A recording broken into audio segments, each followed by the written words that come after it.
La myopie est un trouble de la vue qui se traduit par une vision floue de loin mais nette de près. Elle se corrige parfaitement à l'aide de lunettes ou par le port de lentilles. La myopie est de plus en plus fréquente chez l'enfant. Il existe des méthodes pour tenter de ralentir l'évolution de la myopie chez l'enfant. Il faut faire attention à l'usage des écrans, notamment les tablettes et les téléphones.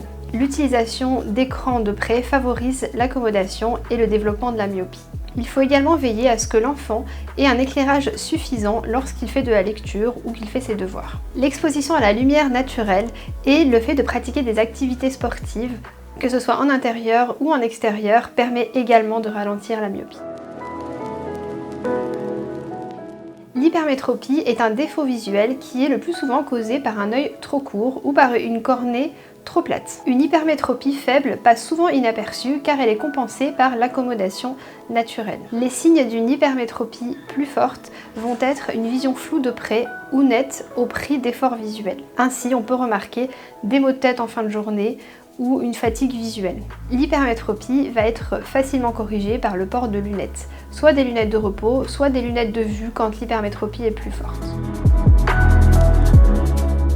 L'astigmatisme est le défaut visuel le plus fréquent après la myopie. Il peut être isolé ou associé à de l'hypermétropie ou à de la myopie. L'astigmatisme est généralement dû à un défaut de courbure ou à une irrégularité de la cornée. Une personne astigmate voit le contour des objets flous ou troubles, de loin comme de près. Elle a tendance à confondre certaines lettres ou certains chiffres semblables. Parfois, la sensibilité à la lumière, notamment lors de la conduite de nuit, peut être augmentée. L'astigmatisme, lorsqu'il n'est pas corrigé, peut entraîner une fatigue visuelle, voire des maux de tête. Il est facilement corrigé par le port de verres ou de lentilles toriques.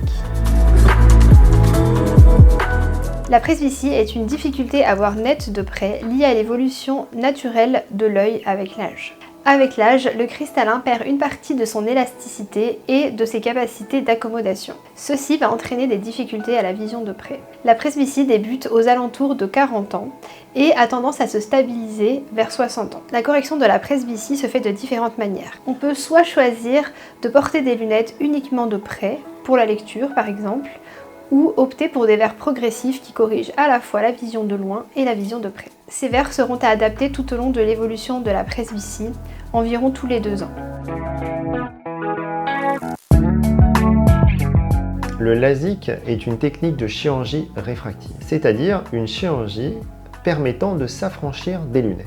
Le principe de la chirurgie est de corriger la myopie ou l'hypermétropie, l'astigmatisme ainsi que la presbytie. Avant toute chirurgie réfractive, comme le LASIK, un bilan préopératoire précis est réalisé par le chirurgien.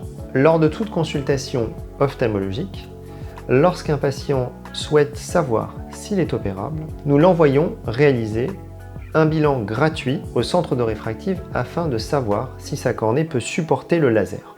Dans le cadre d'un LASIK, certains paramètres de la cornée, certains paramètres de votre œil permettront ou ne permettront pas de faire ce type d'intervention.